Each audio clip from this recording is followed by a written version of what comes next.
यस्य सर्वमिदं वशे यो भूतः सर्वस्य ईश्वरो यस्मिन् सर्वं प्रतिष्ठितम्। ॐ नमस्ते अस्तु आयते, नमो अस्तु परायते, नमस्ते प्राणतिष्ठत आसीनायोत ते नमः, आसीनायोत ते नमः। 58वीं वैदिक व्याख्यान माला के अंतर्गत आर्य परिवार मिलन के तत्वावधान में आयोजित कार्यक्रम में आज मुझे भी अध्यक्षता करने व आप सभी वरिष्ठ, श्रेष्ठ व आदरणीय जनों का दर्शन करने का सौभाग्य प्राप्त हुआ है।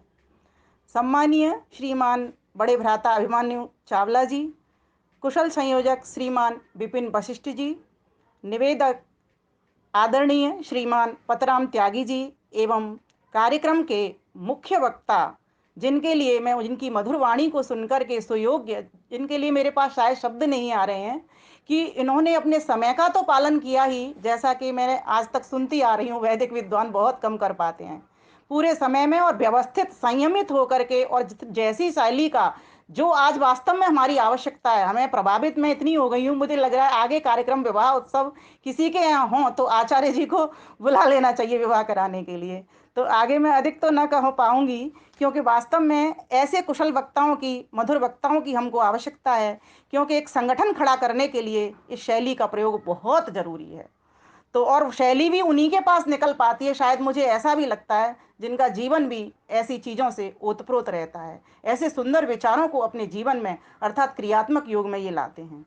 तो ऐसे मेरे आदरणीय भाई, बड़े भाई और सम्माननीय विद्वान आचार्य यशपाल शास्त्री जी नाम हो गया, हाँ, और अनेकों स्थानों से जुड़े हुए मेरे सभी प्यारे न्यारे आदरणीय स्नेहिल छोटे बड़े भाई बहन, माताओं, बंधुओं एवं प्यारे बच्चों, जो भी इस कार्यक्रम के भीतर जुड़े होंगे, सभी को मैं अपना हार्दिक नमन, वंदन, अभिनंदन करती हूँ।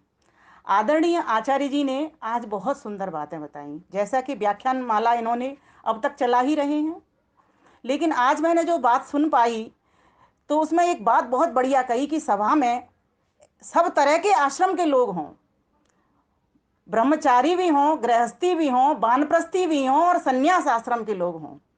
महर्षि दयानंद सरस्वती की के लिए वास्तव में मैं निशब्द होती हूँ, उनको कोटिशा नमन करती हूँ कि उन्होंने मनुस्मृति के सूत्रों को जितना अधिक लिया, श्लोकों को उतना अधिक शायद किसी ने आज तक उस पर अध्ययन करके और अपनी पुस्तकों में डाला हो। सत्यात प्रकाश में तो जगह जगह उन्होंने कोट किया है, हर अध्याय, हर समुल्लास के भीतर उन्होंने कोट किया है। तो आज उसी बात को मैं सुन रही थी कि मनुस्मृति भी हमारा पूरा संविधान है, क्योंकि वेद सम्मत है, लेकिन मुझे तो उन पे आती है, दया आती है जो लोग मनुस्मृति को जला रहे हैं। ऐसे लोगों को कौन समझाएगा? हम सभी बहन भाइयों को एकजुट होना पड़ेगा। आज का प्रकरण बहुत सुंदर है गृहस्थियों के लिए। इस गृहस्थ को तो वास्तव में क्या कहना चाहिए कि ये गृहस्थ की महिमा तो इतनी महान है कि गृहस्थ आश्रम तो सभी आश्रमों में ज्येष्ठ, श्रेष्ठ और मैं तो कहूंगी सर्वश्रेष्ठ है। इसको मेरे मन में तो ये निकलता है कि तीर्थ स्थली है, क्योंकि मैं गृहस्थ आश्रम के भीतर हूँ। मैं यहाँ पर देख रही हूँ एक गृहस्थी, एक ब्रह्मचारी का, एक सन्यासी का, एक वानप्रस्थी का जिस तरीके से मैं तो कहूंगी इसको निर्माण करता है, क्योंकि बिना धन के, बिना किसी दान के कोई भी काम, कोई भी व्यक्ति, कोई भी आश्रम, कोई भी वर्ण व्यवस्था पा ही नहीं सकता। तो ये गृहस्थ आश्रम तो एक कहा जाए एक स्वर्ग आश्रम है, सुख का आश्रम है। और ये गृहस्थियों के लिए भी तो छूट है। संध्या के मंत्रों में क्या बोलते हैं हम? हे ईश्वर दयानिधे भवत कृपया न। अगर सिर्फ सन्यासियों के लिए ये होता, सिर्फ वानप्रस्थियों के लिए होता, सिर्फ ब्रह्मचारियों के लिए होता, तो महर्षि दयानंद संध्या के लिए हम लोगों को भी कभी नहीं कहते। चारों उनकी सभी सारी जितनी भी बातें वेद सम्मत थी, वे सभी सभी के लिए हैं। सभी वर्ण वाले इस बात का पालन करें कि हमको सभी को मोक्ष प्राप्त हो सकता है। हम सभी इस गृहस्थ आश्रम में रह करके भी संन्यास्त वृत्ति को अपने जीवन के भीतर पैदा कर सकते हैं।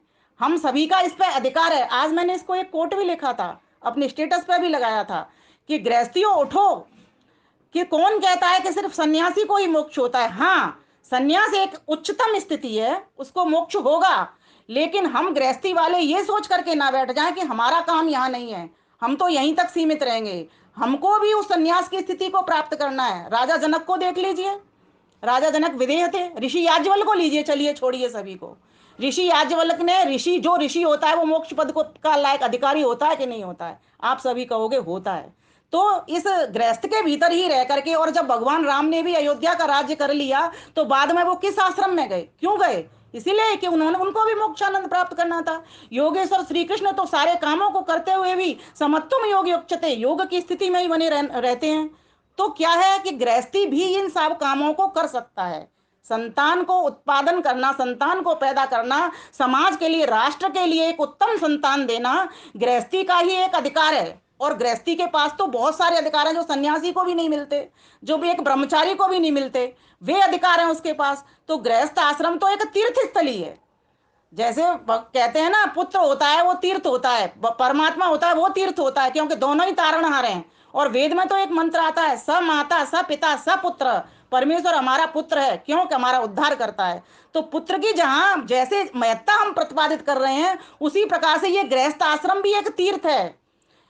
ये एक ऐसा तीर्थ है, इससे आप बाहर भी इस तीर्थ को पार करके जा सकते हो और इसी में पड़े फंसे भी रह सकते हो। पर होता क्या है देखो, कि गृहस्थ में फंस आने के बाद में व्यक्ति इन भोगों में ही पड़ करके रह जाता है। इन भोगों से कभी वो योग की ओर बढ़ ही नहीं पाता है, इसी आश्रम तक ही वो सीमित रह जाता है। जबकि हमारे लिए हमारे शास्त्र उपदेश करते हैं कि जब पुत्र के पुत्र हो जाए, उसके बाद में फिर अपनी मंजिल के लिए भी सोचो। और मैं तो कहती हूं कि सारे कर्म गृहस्थ में रहते हुए ही क्यों नहीं उसी आनंद के को प्राप्त करने के लिए करते जाएं। पिता हो, पति हो, पुत्र हो, पत्नी हो, क्यों नहीं एक लक्ष्य सामने रखें, परमात्मा को सम्मुख रखें। परमात्मा को सम्मुख रखते हुए अगर तुम भोजन भी करोगे, भोजन भी किसी को खिलाओगे, तो आप समझिए योग की ओर बढ़ रहे हो। परमात्मा को सम्मुख रखते हुए आप अगर बिजनेस भी कर रहे हो, व्यापार कर रहे हो, ईमानदारी से कर रहे हो, सच्चाई से कर रहे हो, कुशलता से कर रहे हो, उत्तमता से कर रहे हो, तो भी आप योग की ओर बढ़ रहे हो।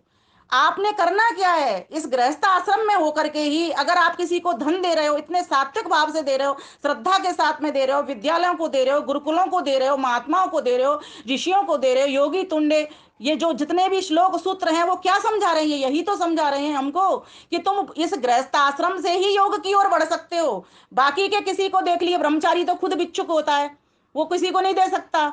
और वानप्रस्थी के पास भी वो उतना नहीं रहता, गृहस्थ में था तब तक तो मालिक था वो, अब गृहस्थ भी उसने छोड़ दिया, तो फिर वानप्रस्थी कहाँ से देगा? उसका तो अपनी ही आजीविका चलानी है। और सन्यासी तो वैसे ही झोली में नहीं रखता। पर आजकल ये जो देखा जा रहा है, वो सारा की सारा उल्टा देखा जा रहा है। मुझे लगता है गृहस्थी जो लोग हैं वो तो सही मायने में संन्यास धर्म का पालन कर रहे हैं। बुरा नहीं मानना, मैं यहाँ पर किसी पर वो नहीं कर रही। मैं तो बल्कि नमन करती हूँ सन्यासियों को, क्योंकि ये वो भी एक तप कर रहे हैं, बहुत बड़ा तप कर रहे हैं। जिसने अपनी कामेंद्रिय को जीत लिया, उससे बड़ा कोई तप हो ही नहीं सकता। और गृहस्थी भी इस काम को कर सकता है।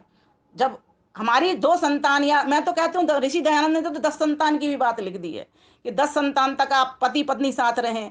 और उसके बाद में मैं तो कहती हूँ बच्चे पैदा होने के बाद में उन बच्चों को पढ़ाना, बढ़ाना, लिखाना, और देश को, समाज को किस तरीके के पुत्र पैदा करके देना, इस चीज के चिंतन के साथ में अगर आप परमात्मा को लक्ष्य बन करके अपना काम करते जाते हो, तो समझो आप भोग से योग की ओर बढ़ रहे हो। कोई ये कहता है ना ये बोगस है, मुझे बड़ा खराब लगता है।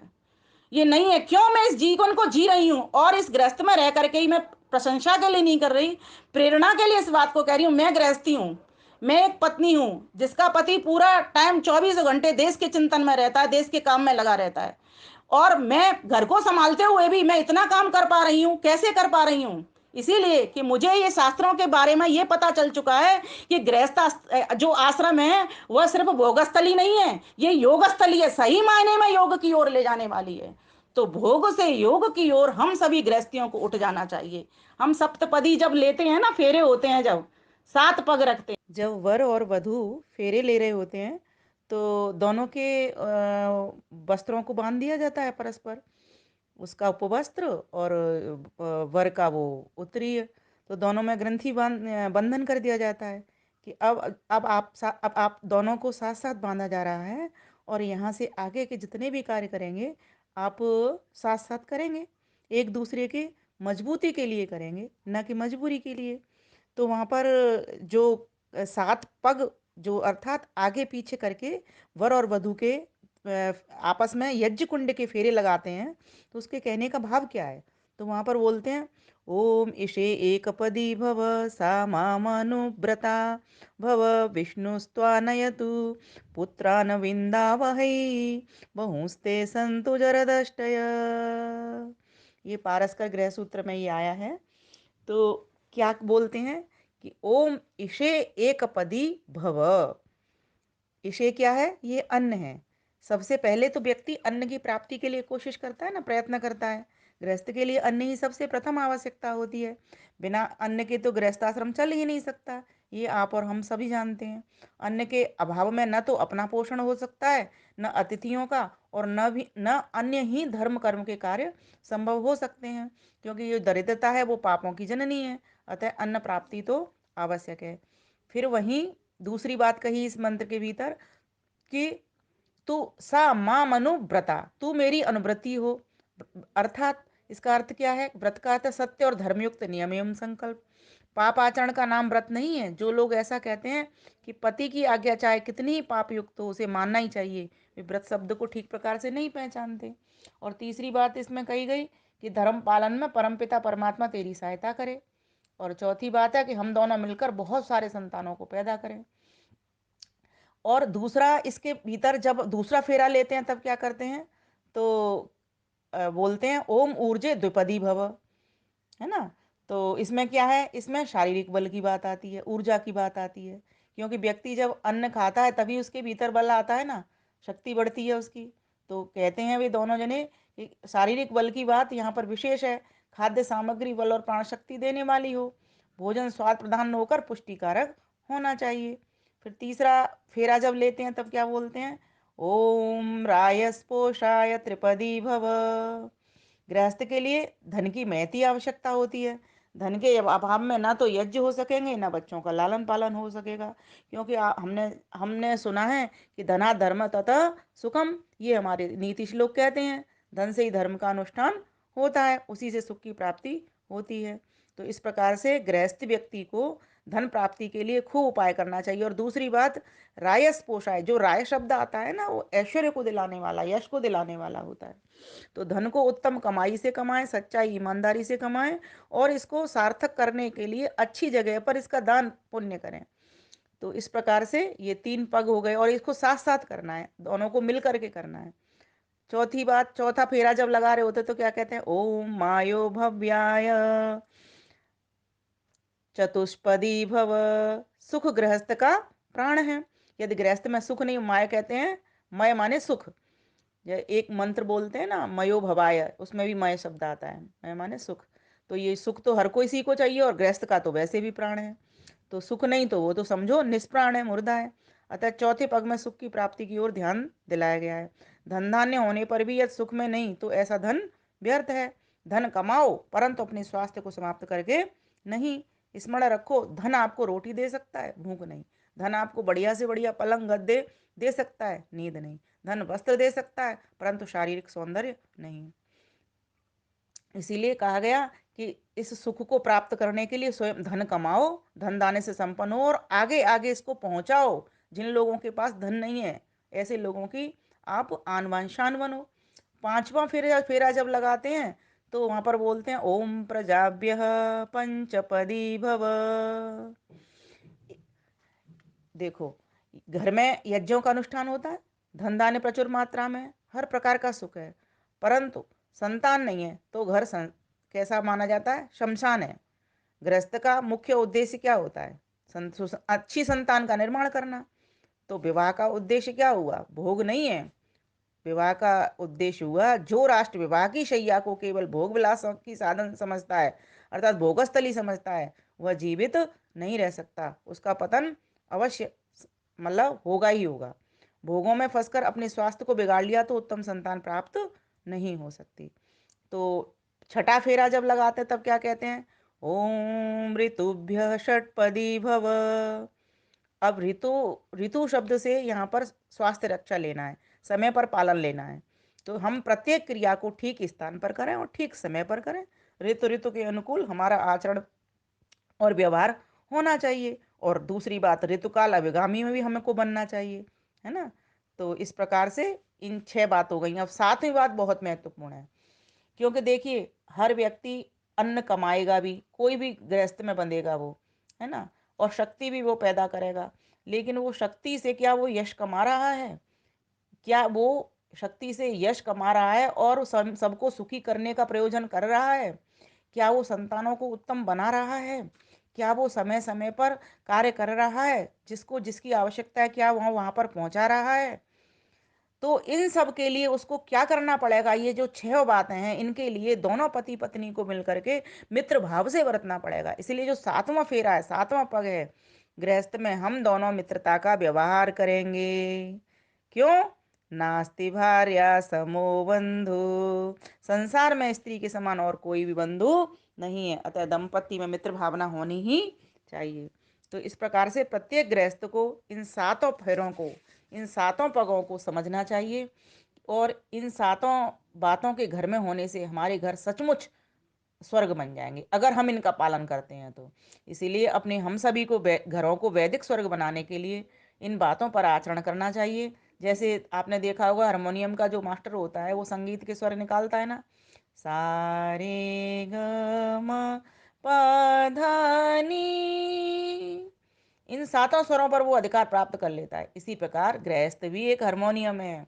इस गृहस्थ रूपी हारमोनियम का मास्टर बनने के लिए हमको भी इन 7 बातों के लिए पुरुषार्थ करना आवश्यक है। और ये 7 पग देखिए, संध्या में जब हम प्राणायाम करते हैं ना, उनमें 5वां पग है, ओम भू, ओम भुव, ओम स्वः, ओम मः, ओम जन जनः, ये 5वें नंबर पे, ओम तप, ओम सत्यम। तो इसमें जो भू भुव स्वः म, यहाँ तक तो मान बनने तक तो ब्रह्मचर्य आश्रम का ठीक प्रकार से पालन करना है। जनः गृहस्थ धर्म है, वहाँ तपः और सत्यम ये वानप्रस्थ और सन्यासी के लिए है। अर्थात ये चारों आश्रमों के लिए इन 7 बातों का पालन करना बहुत जरूरी है। और कोई भी व्यक्ति जब परमानंद पाना चाहता है तो यहाँ से वो निकलना ही उसको पड़ेगा। ठीक है, कुछ लोग गृहस्थ को अवॉइड करते हैं, लेकिन बिना गृहस्थ के तो ना ब्रह्मचारी का पालन होगा, ना सन्यासी का पालन होगा, ना वानप्रस्थी का पालन होगा। इसीलिए गृहस्थ आश्रम तो ज्येष्ठ है, श्रेष्ठ है और सर्वश्रेष्ठ है। तो इस प्रकार से हम सभी को इन 7 पगों के बारे में समझना चाहिए। विवाह में जितनी भी क्रियाएं करवाई जाती हैं पति और पत्नी के लिए, वो एक समझो एक, जैसे कहते हैं ना, एक मैप का दर्शन करा देना, और उससे भारत के जैसे भारत का मैप दिखा करके भारत के बारे में जानकारी हो जाती है, ठीक इसी प्रकार से वो जो प्रक्रिया कराई जाती है एक दिन की, कि क्या क्या क्रमशः, जैसे एक ये हो गया, 7 फेरे हो गए, है ना, मधुपर्क खिलाना हो गया, सूर्य दर्शन हो गया, अरुंधति दर्शन हो गया, शिलारोहण हो गया, ऐसी जितनी जितनी भी बातें होती हैं, ये सारी की सारी बातें इसीलिए ही होती हैं कि अब आगे का जो जीवन जीना है, साथ साथ आपको इन क्रियाओं प्रक्रियाओं में गुजरना ही पड़ेगा। किस प्रकार से आपको दिनचर्या को व्यवस्थित करना है, किस प्रकार से आपको अपने वार्ता व्यवहार को, संवाद को रखना है, किस प्रकार से परिवार समाज देश की रक्षा के लिए आपको आगे बढ़ना होगा। क्योंकि एक और एक मिलकर के 2 नहीं होते, मैं सभी को कहा करती हूँ, एक और एक मिलकर के 11 होते हैं। तो हम सभी, ये जो गृहस्थ आश्रम मिला है हमको, ये बहुत ही सुंदर है। इसको अधिक सुंदर हो इसीलिए हम भोग से योग की ओर चलें, अर्थात प्रत्येक कर्म को अपने को इस प्रकार से करें कि ईश्वर हमारे सम्मुख हो। ईश्वर हमको देख रहा है, जान रहा है, सुन रहा है, हमारी हर गतिविधि पर, हर श्वास श्वास पर उसकी नज़र है। तो क्यों नहीं इस श्वास श्वास से उस प्रभु का नाम स्मरण करते हुए इस मानव के चोले को हम सार्थक करते चलें। अपने लिए ही ना जिएं, औरों के लिए भी हम काम करना शुरू करें, तभी जा कर के ये मनुष्य का चोला सार्थक हो सकता है। बाकी के 4 काम तो पशु पक्षी और ये सभी योनियां कर रही हैं। तो ये जो गृहस्थ आश्रम का जो प्रकरण है बड़ा ही सुंदर है। हम सभी गृहस्थ जन हैं यहाँ पर एकत्रित, हम सभी को इसका ध्यान रखना चाहिए। और इस प्रकार से ये जो शास्त्रों की बातें हैं, महर्षि ऋषियों की बातें हैं, ईश्वर की स्वयं वेदवाणी है, इसकी समीपता करनी चाहिए, तभी जा कर के हमारा जीवन सुख से भर सकता है। जिन पति पत्नियों में इन बातों को न तो जानना, सोचना, न समझना चाहते हैं, और जो पति पत्नी न किसी अच्छे संत की शरण में जाते हैं, या जो पति पत्नी ना किसी के साथ अच्छा व्यवहार करते हैं, उनके लिए तो मैंने एक रचना कर दी कि वहाँ पर फिर समझो कि वो स्वर्ग की जगह पर तो नर्क है, वो नर्क में रह रही हैं। तो आइए मैं अपनी रचना आपके समक्ष रखती हूँ कि देखो वे घर बर्बाद हैं जहाँ पर के पति पत्नी में प्यार नहीं है। तो प्यार नहीं है तो क्या है, रार है। पति और पत्नी में जहाँ रार है, धरती पे नर्क का वो द्वार है। और झगड़ते भी कैसे हैं, छोटी छोटी बातों पर झगड़ते हैं, और उसका प्रभाव कहाँ जाता है, दूरगामी जाता है, बच्चों पर जाता है, पड़ोसियों पर भी जाता है। इसीलिए एक दूसरे की खराब बात को अवॉइड करें, और जो अच्छी बात है उसको प्रमुखता से लें, और उसको मनोबल भी बढ़ाएं एक दूसरे का।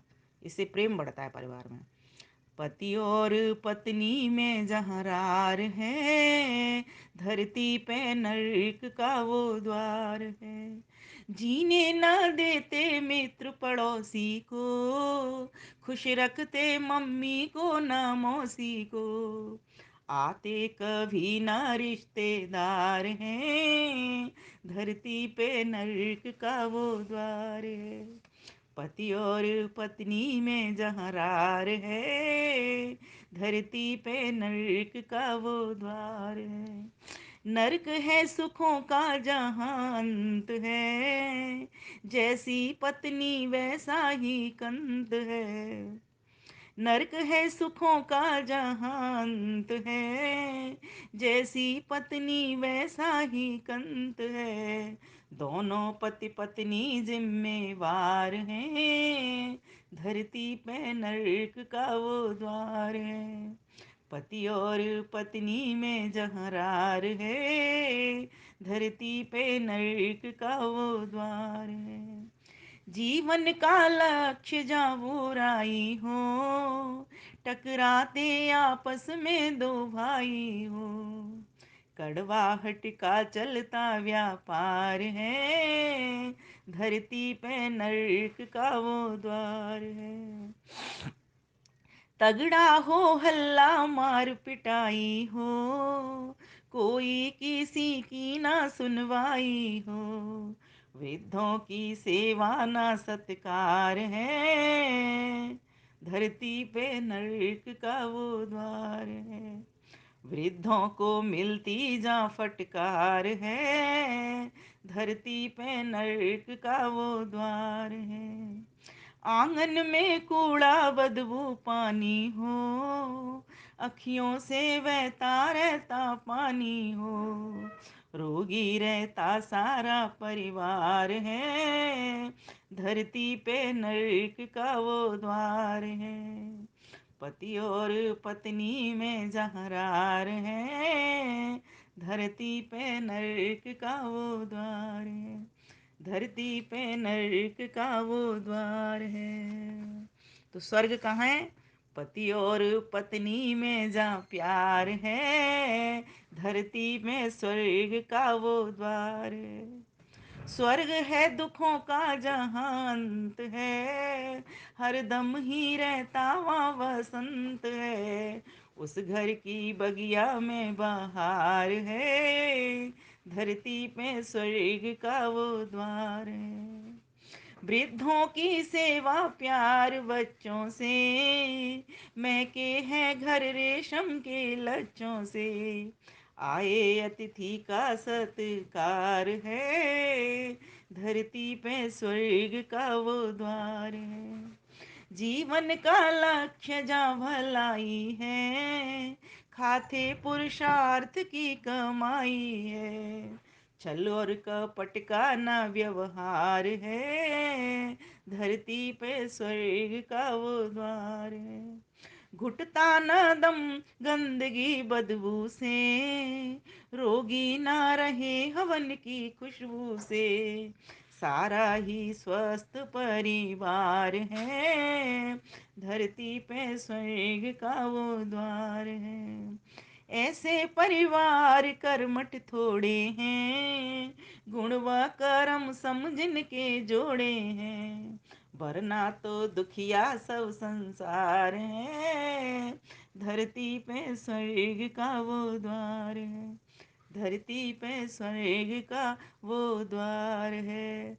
तो मैंने आपको इसके दोनों तरह से दोनों पक्ष सुना करके प्रेरणा करने का प्रयास किया है कि पति पत्नी में अगर रार है तो समझो वहाँ पर वो नर्क का द्वार है, और प्यार है तो वो स्वर्ग का द्वार है।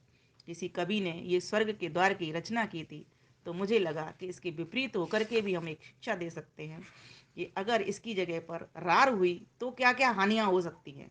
तो इस प्रकार से हम इन गीतों के माध्यम से भी प्रेरणा लें, और हमारा अपनी शास्त्रों के सम्मत जो बातें हैं, जितनी भी ऋषि महर्षियों की बातें हैं, ज्ञानी पुरुषों की बातें हैं, उनसे भी लाभ उठा करके अपनी जीवन रूपी गाड़ी को या जीवन रूपी नैया को पार करने वाले बने। और पार तभी हो सकते हैं जब हम वेद की समीपता करें, यज्ञ की समीपता करें, योग की समीपता करते हैं, ऋषि महर्षियों की समीपता करें, और उनका सेवन करें, अर्थात उनका जो जो बातें बताते हैं हमको उनका पालन करते हुए, और आगे के आगे स्वयं अपने आदर्श से प्रेरणा छोड़ते हुए अपने इस गृहस्थ परिवार की बगिया को खूब सुरभित महकाएं और फलें और खूब फुलवाएं, अर्थात स्वयं भी अपनी उन्नति करें और औरों की भी उन्नति हम सभी करें। इन्हीं शब्दों के साथ आप सभी का मैं बहुत बहुत धन्यवाद करती हूँ, सभी बहनों का, भाइयों का, आज के मुख्य वक्ता आचार्य यशपाल जी का, और भ्राता अभिमन्यु चावला जी का, और जितने भी आयोजक समिति के सदस्य हैं सभी का, और उपस्थित सभी भाई बहनों का हृदय से धन्यवाद करती हूँ। धन्यवाद, नमस्ते।